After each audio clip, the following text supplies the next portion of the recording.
Thank you for tuning in to the January 20th edition of my weekly video devotion. Our passage today is from the 19th chapter of Luke, beginning at verse 1.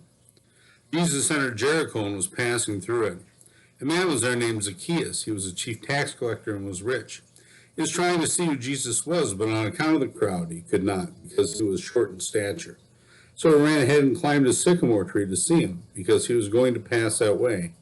When Jesus came to the place, he looked up and said to him, "Zacchaeus, hurry and come down, for I must stay at your house today."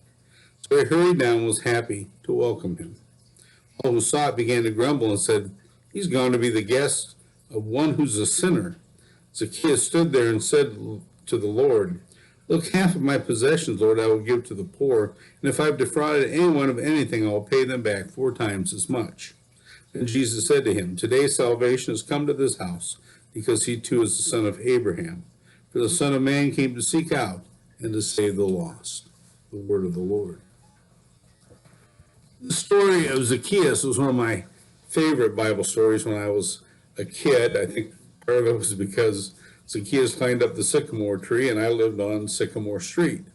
While the short in stature is something I can relate to now as an adult and even during my high school years, when I was growing up, I was about in the middle of my class, but then I started, as far as height, and then I stopped growing when I was in 7th grade.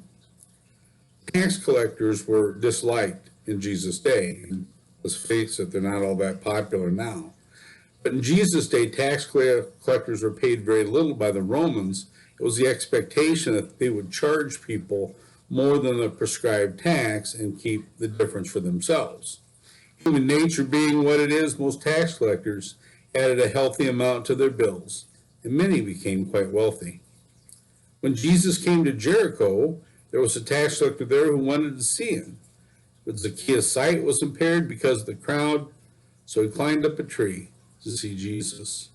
When Jesus saw him there, he called out to him, "Zacchaeus, come down, for I must stay at your house today."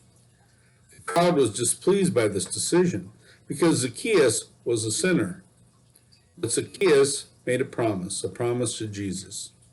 "I will give half my possessions to the poor. If I've defrauded anyone, I will pay them back 4 times as much."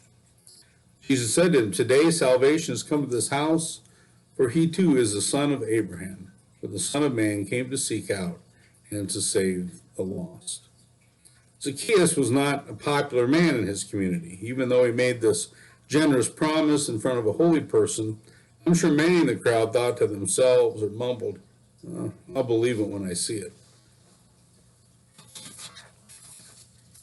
This passage is a great reminder to us that Jesus didn't come just to minister to the poor. Those who are rich and affluent are not beyond Christ's care. Compared to the vast majority of the people in the world, most of us are rich. When my kids were little, a family friend taught them a simple yet profound lesson on economics. He told them, if you go to the store and you have $3 and you don't spend it all, then you're rich.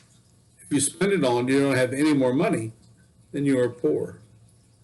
When you get older, you'll have much more money than you do now, but the same principle applies. If at the end of the month you have money left over, you are rich. But sadly, that's not the case for many people. They make a lot of money, but at the end of the month they spend so much, they have nothing left. The people of Jericho were quick to judge Zacchaeus. Even though people usually admire people who are rich, they knew how Zacchaeus had made his money. We judge people all the time. We judge them by the clothes they wear, the car they drive, even how well they speak. In large cities, people walk by the homeless all the time as if they were invisible. We need to remember they are not invisible to God.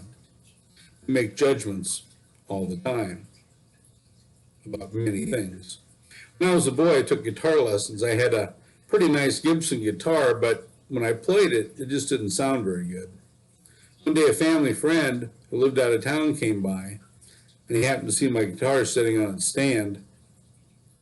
I didn't know that he was a very accomplished guitarist, but when I found out, he said that my guitar looked really nice.